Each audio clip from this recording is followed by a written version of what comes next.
의학에서 독약으로 건강한 사람도 중독적으로 만드는 약의 엄청난 부작용에 대해서 아마존 추천 충격적인 폭로의 책 아마존에서 추천했다는 거요. 그러면 일반적으로 다 알만큼 알려진 것들을 이런 유명 아마존에서 추천할 정도의 책이라는 거죠. 제법 두꺼운데 페이지가 커요. 옮기니는 전혜영 이화여자 대학교 영문과를 나오신 것 같은데, 자, 이 책이 이제 프로작이 불러온 자살에 대해서 프로작, 다음은 사실에 근거해서 수집한 정보들을 정리한 것이다.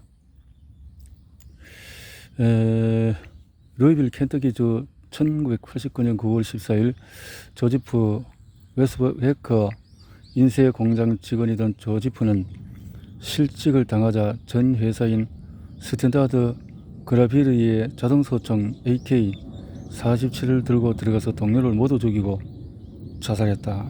참 이런 어떤 충동적인 것들이 사람의 어떤 정신적인 기능 속에서 이런 참 총 9명의 사상자와 12명의 부상자를 낸 이 사건, 가나팔리 힐사이드 마우섬에서 1994년 3월 4일 빌 포사이드 주니어, 빌은 분부인 존 포사이즈와 윌리엄 포사이즈가 약속 시간에 나타나지 않자 걱정이 되어서 본가를 찾았다가 두 사람이 피를 흘린 채 사망한 모습을 목격했다. 윌리엄 포사이즈는 부유한 사업가였다. 그는 15차례나 아내를 칼로 찔렀고 자신은 전동톱을 의자에 고정시킨 다음에 스스로 몸을 절단시켜 사망했다. 와, 이것은 인간적으로 스스로 이렇게 한다는 것은 정신적인 뭔가 문제가 왔다는 거죠. 웨이드 브리지 코널주의 1996년 3월 15일 레지널드 페인 은퇴한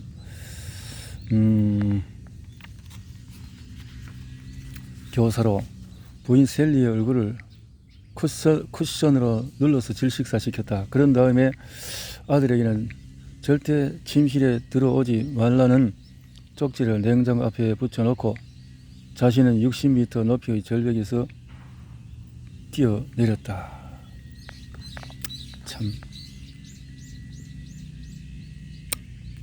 이 사람이 감정적인 뭔가 생기면 이게 이런 상황이라면 차라리 이혼을 하고 뭐 좀 갈라서고 이렇게 하는 것이 더 낫지 않나요?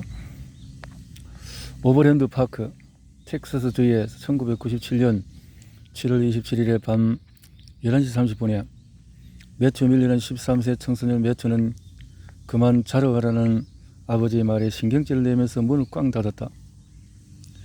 다음날 매튜의 부모는 침실 바로 옆 욕실에서 빨랫줄로 목을 감은 채 자살한 아들을 발견했다.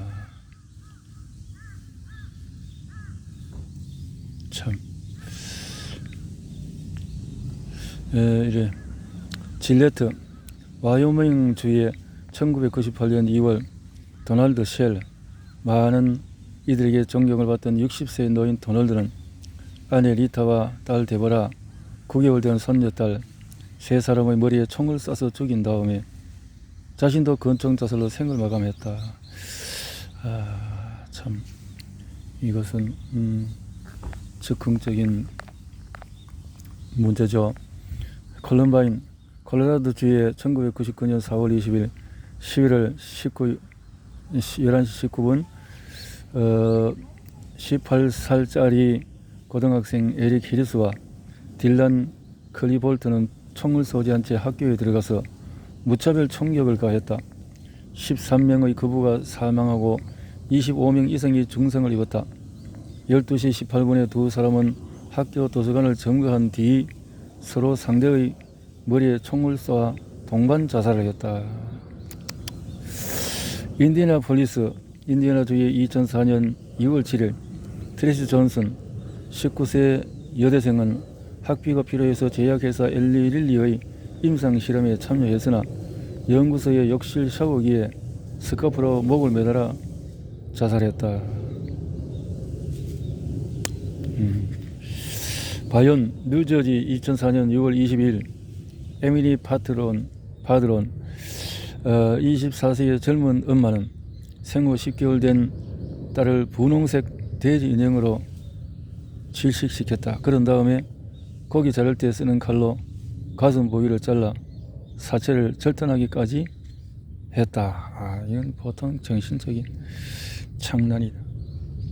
조켈라 핀란드 2007년 11월 7일 11시 40분에 18세 고등학생 페카 에릭 오비네는 반자동 소총을 들고 학교에 들어가서 자신을 괴롭혔던 8명의 구부들을 쏜 뒤에 자기 머리에 총을 쏘아서 자살했다.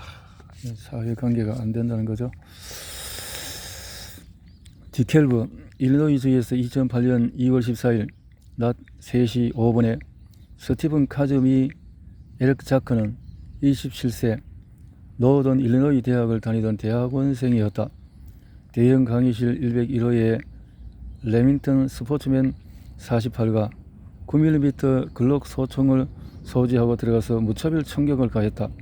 3시 11분경 마지막 총알은 자살용으로 썼다. 모두 6명의 사망자와 15명의 부상자를 내었다. 욱하는 어떤 기질 성격들이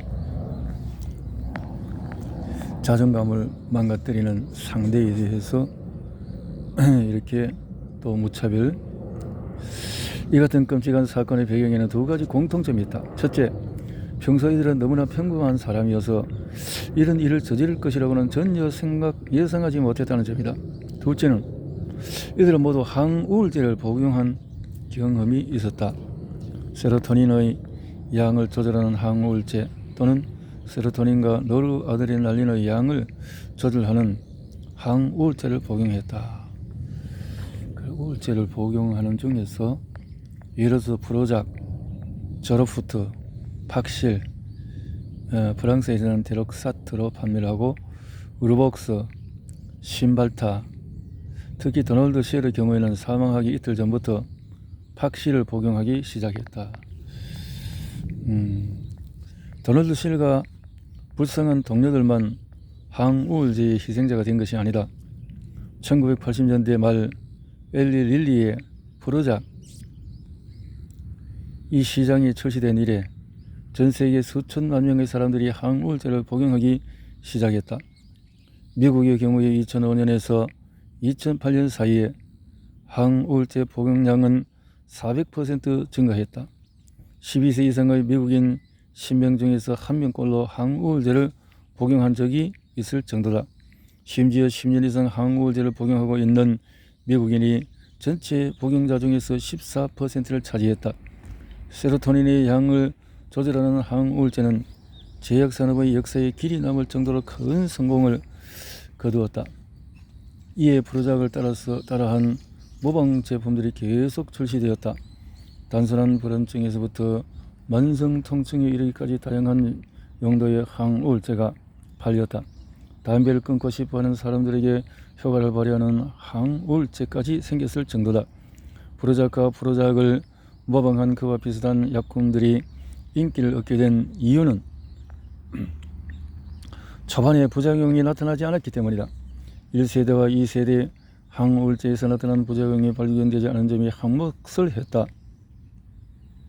그러나 시간이 지나서 1990년 2월부터 하버드 대학교 연구진은 프로작이 정자불능을 야기한다는 연구 결과를 발표했다. 정자불능? 자리에 앉지 못한다 이 말인가요? 정자불능이 심각할 경우에 자살 충동, 살인 충동을 느낄 수 있었다. 한 자리 가만히 있지 못하는 증상으로 자신의 몸을 스스로 제어하는 것이 불가능하다. 그러다 보니 불안증이 심해지면서 인격을 상실하는 지경에 이른다. 그래서 무의식적으로 억압한 폭력의 본능이 무방비 상태로 표출되면서 충동을 억제하지 못하고 양심의 거리낌이 없이 실천에 옮기게 된다. 거의 정신병에 가까운 1950년대에 레세르핀 약물을 복용한 고혈압 환자에게서도 심각한 정자불능이 나타나곤 했다. 레세르핀 고혈압 치료제에 쓰인 최초의 향정신물질이다. 그러나 이 약물을 복용한 일부 환자들 중에서 우울증을 겪지 않았는데 갑자기 자살 시도를 한 사례가 있었다. 항우울제 복용 기간 동안에도 이와 같은 자살 충동이 발견되었다. 프로작을 복용한 환자 중에서 자살 충동 또는 살인 충동을 호소하는 사례가 점점 증가하기 시작했다. 결국 1990년에 엘리 릴리는 연달아 40사건의 소송에 기소되었다. 1991년 9월 FDA는 공개 청문회를 실시해서 제약회사 관계자들 앞에서 피해자가 약을 복용하면서 어떻게 변했는지 비정상적인 행동을 하게 된 경위를 증언하는 장을 마련했다. 그러나 엘리 릴리는 자사의 의약품 때문이 아니라고 주장하며 객관적인 인간관계를 증명할 수 없다고 호소했다. 결국 무혐의로 소송은 끝났다. 1990년 엘리 릴리는 회사 직원들에게 다음과 같은 메시지를 전달하여 회사를 지지해 줄 것을 암암리에 강요했다. 프로작을 복용한 환자 중에서 일부에서 나타나는 자살 충동 및 폭력적인 행동은 환자 개인의 정신적인 문제에서 비롯된 것이다. 결코 프로작과 직결된 문제가 아니다. 이렇게 해서 이렇게 하도록 통제를 했다는 거지. 다시 말해 프로작을 복용한 사람이 자살한 것은 프로작 때문이 아니라 우울증 때문이라는 것이다. 이 제약회사의 입장은 우울증은 자살 충동을 유발하는 정신질환이므로 예방 차원에서 프로작을 복용해야 한다는 것이었다. 즉 프로작은 이 불쌍한 환자들을 도와주려고 했으나 환자들이 개인적으로 잘못된 선택을 한 것이라고 결론을 지었다. 거의 10년이 흐른 다음에야 영국 출신의 정신과 의사인 데이비드 힐리가 항우울제의 부작용을 폭로한 논문을 발표했다. 그는 졸업 후트 복용 환자에게서 전혀 우울증이 없었는데도 약물 복용 후에 자살 충동을 느낄 수 있었다는 것을 발견했다. 그 당시에 화이자가 생산한 세로토닌의 양을 조절하는 항우울제인 졸업후트의 부작용이 마침내 기정사실화된 것이다. 또한 2004년에 발생한 트래시 존슨의 자살 사건도 같은 맥락에서 이해할 수가 있다. 이 여성의 엘리 릴리의 임상실험 참여자로 연구소 욕실에 목을 맨 채 숨을 거두었다. 이 젊은 여성은 세로토닌과 노르아드레날린의 양을 조절하는 항우울제인 신발타를 실험기간 동안에 복용했다. 하지만 그녀가 실험에 참여하는 동안에 이미 우울증을 앓고 있었는지에 대해서는 의견이 분분했다. 엘리 릴리는 이 사건을 특수 사례로 규정하며 어떻게 해서든지 실험 참여들에게 우울증 또는 우울증 전조 증상이 이미 있었음을 밝혀내려고 애썼다. 결국 트래시가 우울증을 숨긴 채 실험에 참가한 것이라는 결론을 내렸다. 엘리 릴리는 이 사건이 발생하기 훨씬 전부터 프로작의 자살 충동 위험을 이미 알고 있었던 것으로 드러났다. 신발트의 경우도 마찬가지다. 소송이 진행되면서 압수수색을 통해서 연구소에서 의미심장한 내용이 담긴 메모들이 하나둘 발견되기 시작했다. 프로작이 출시되기 10년 전 개발 단계에서부터 엘리 릴리는 위험성을 인지하고 있었다. 이미 1978년부터 플루옥세틴 계열 후에 프로작의 주 성분이 되는 물질을 연구하는 동안에 기록된 메모 내용은 이러하다. 부작용을 일으킬 만한 여러 문제점들이 발견되고 있다. 또 다른 우울증 환자에게서 정신 이상 증상이 발견되었다. 몇몇 환자들에게 정자불능이 나타났고 몸을 제대로 가눌 수 없을 정도의 정신 불안 증세가 나타났다. 앉아있지 못한다는 거죠. 약물. 그보다 열흘 전에 쓰인 또 다른 내용도 있었다. 일부 환자들이 며칠 만에 우울증 증세에서 심각한 불안 증세로 이전하는 모습을 보였다. 그러나 불안의 정도가 심각하므로 약물 복용을 즉각 중단해야 한다.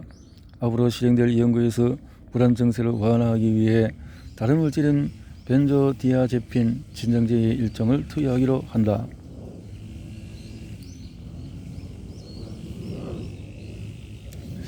마지막 문장은 경악을 금치 못할 정도다.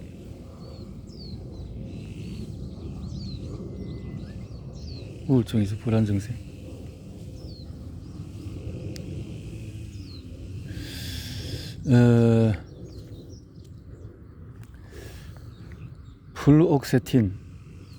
플루옥세틴에 의해서 발생한 불안 증세를 또 다른 진정제로 완화시키려 든다.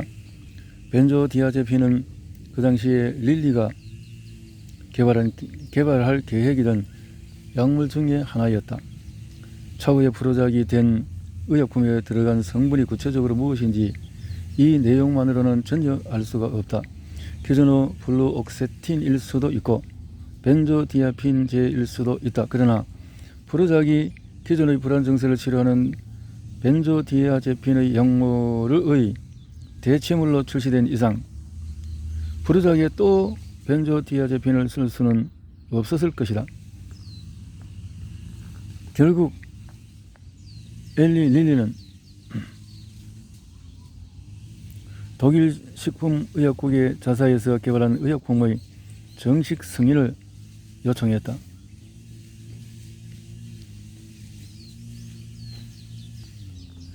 독일 식품의약국의 검사관들은 실수를 범하지 않았다.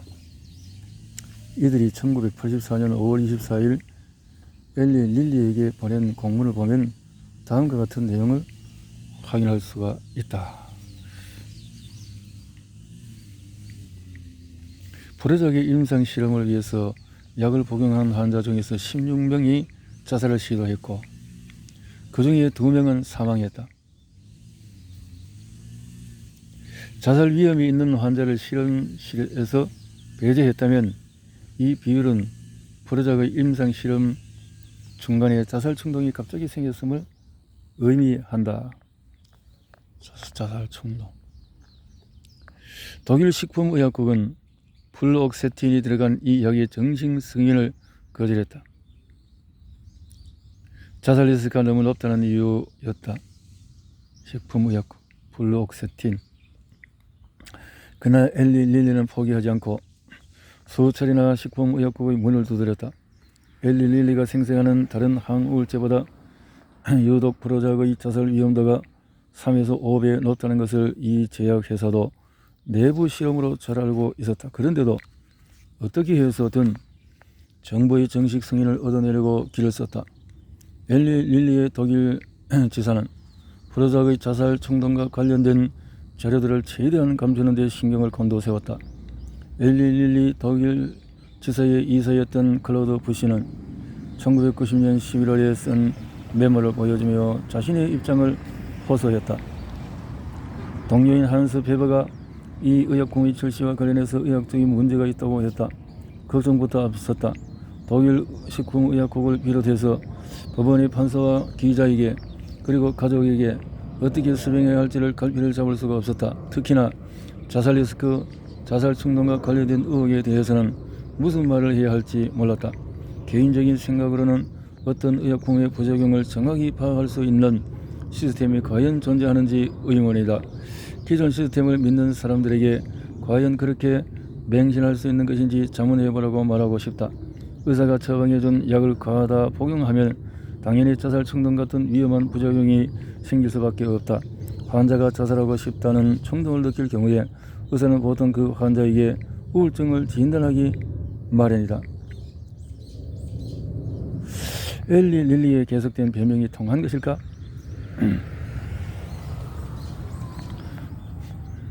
프로작의 자살 위험에 대한 파문은 시간이 갈수록 점점 잊히면서 다른 제약회사의 약품 스캔들로 대체되기 시작했다.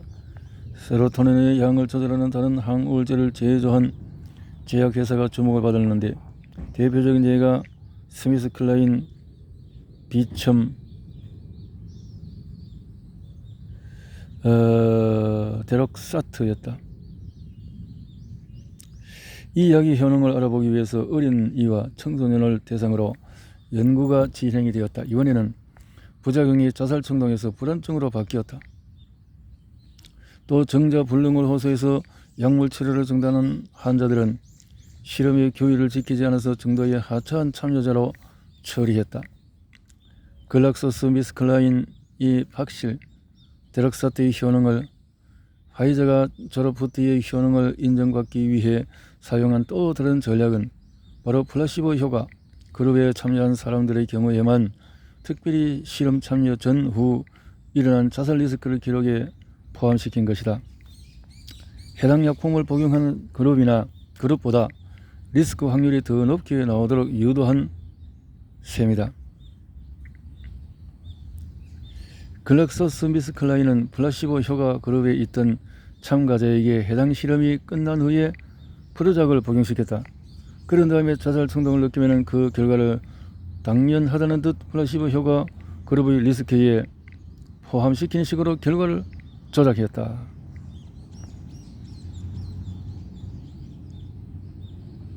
이거 프로작은 1992년 결국 독일 식품의약국의 정식 승인을 받는 데 성공한다. 92년. 그러나 이름은 전혀 다른 플룩틴으로 출시되었으며 반드시 다음과 같은 주의사항을 제품 설명에 넣는다는 조건부 승인이었다. 자살 위험성. 플룩틴에는 중추 신경계와 관련된 진정제 효과가 없다. 따라서 환자의 안전을 위해서 항우울제 효과를 위한 목적으로만 이 약을 복용해야 한다. 진정제 효과는 추가적으로 다른 대체 의약품이 수반되어야 할 것이다. 심각한 불면증이나 불안 증세의 경우도 마찬가지로 그 기능에 특화된 다른 의약품을 복용해야 한다.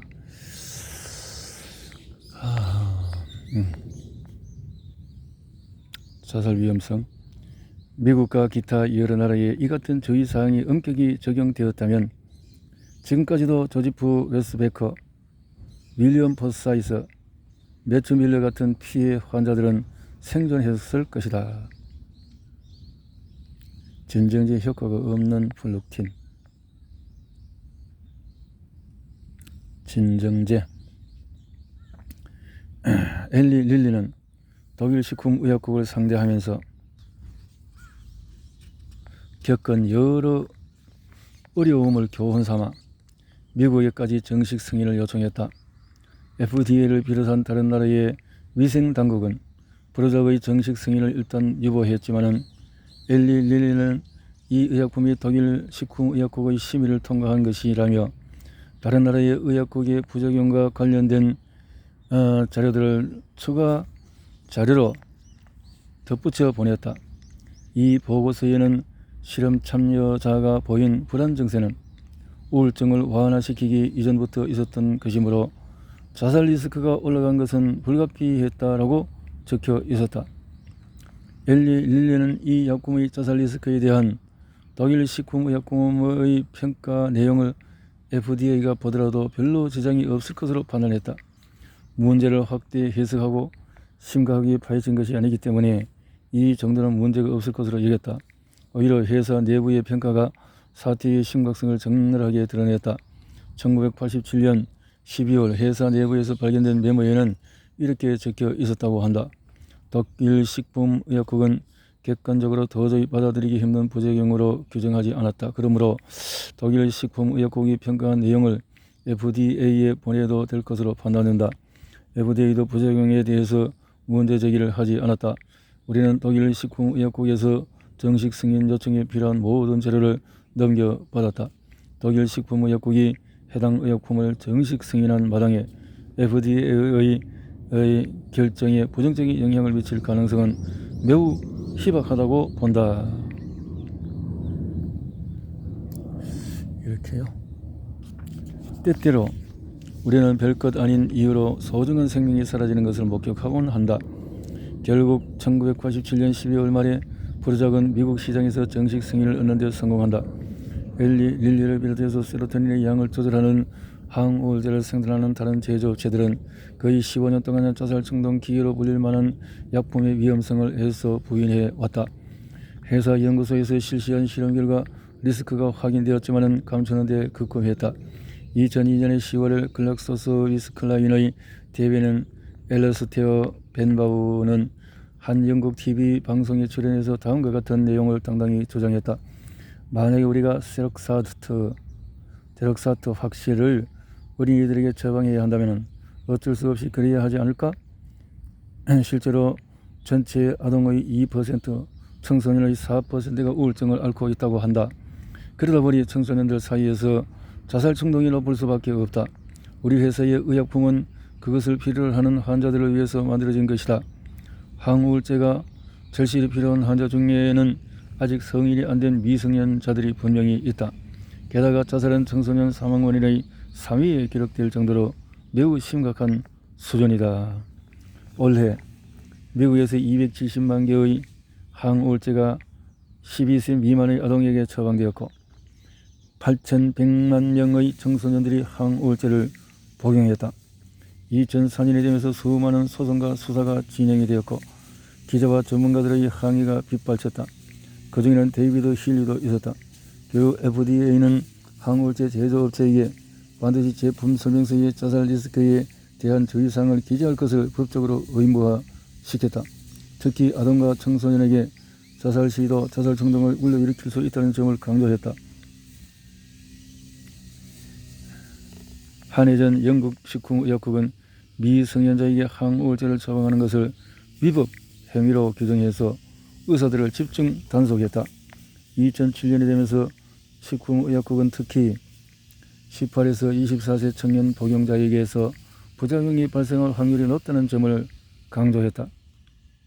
2009년에는 나이와 무관하게 모든 환자들에게 자살 시도와 충동을 느끼는 리스크와 위험을 강조했다. 항우울제인 웰브트린에도 동일한 문구를 제품 사용서에 넣도록 했다. 그러면서 금연을 원하는 사람에게 처방되는 자위반에 해당 내용을 명시하도록 규정했다. 두 약품 모두에 동일한 부프로피온이 들어있기 때문이다.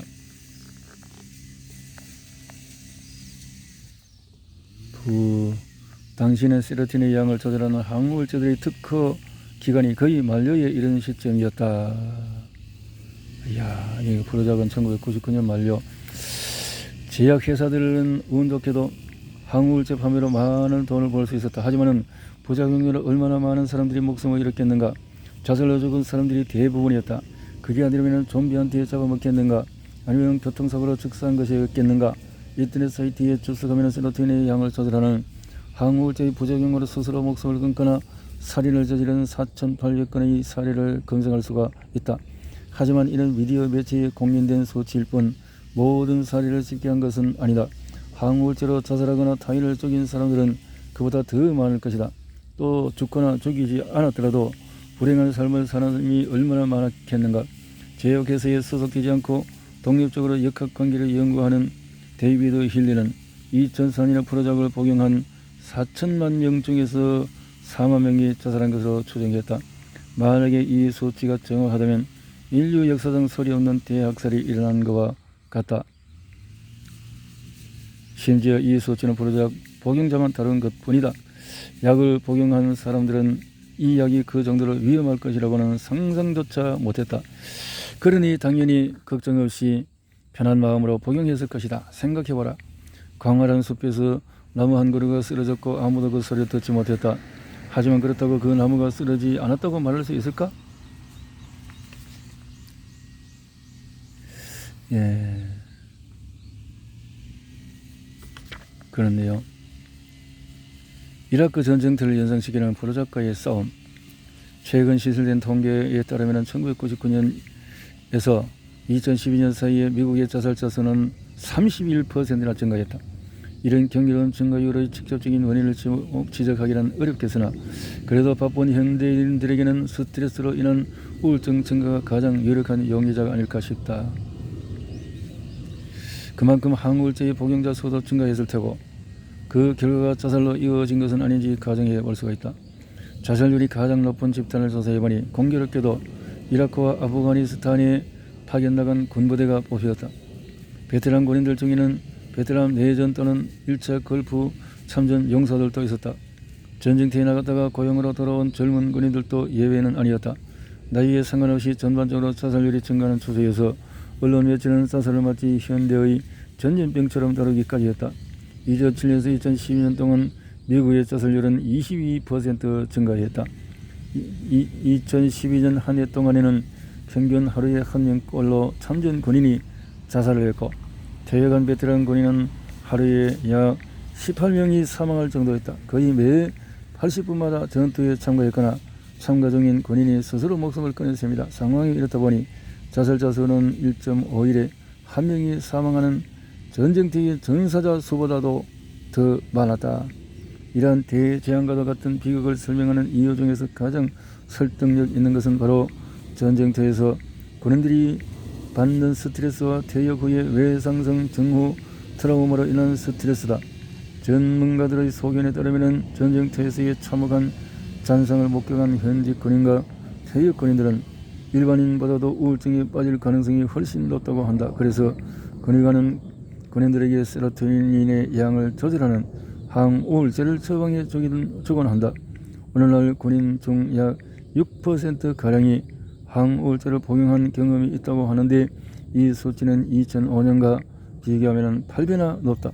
이런 현실을 알게 된 국민과 의회는 큰 충격을 받았고 나라를 위해서 애쓴 이 애국자들에게 제대로 된 치료를 해줘야 한다고 강력하게 호소했다. 이 미 국방부 장관인 레온 파네타와 국방부는 군인자살 방지 협회를 만들어서 현직 군인과 퇴역 군인의 스트레스 지수를 검사해 상태가 악화되기 전에 적절한 치료를 받도록 조치를 취했다. 한마디로 과거의 실수를 만회하자는 것이었다.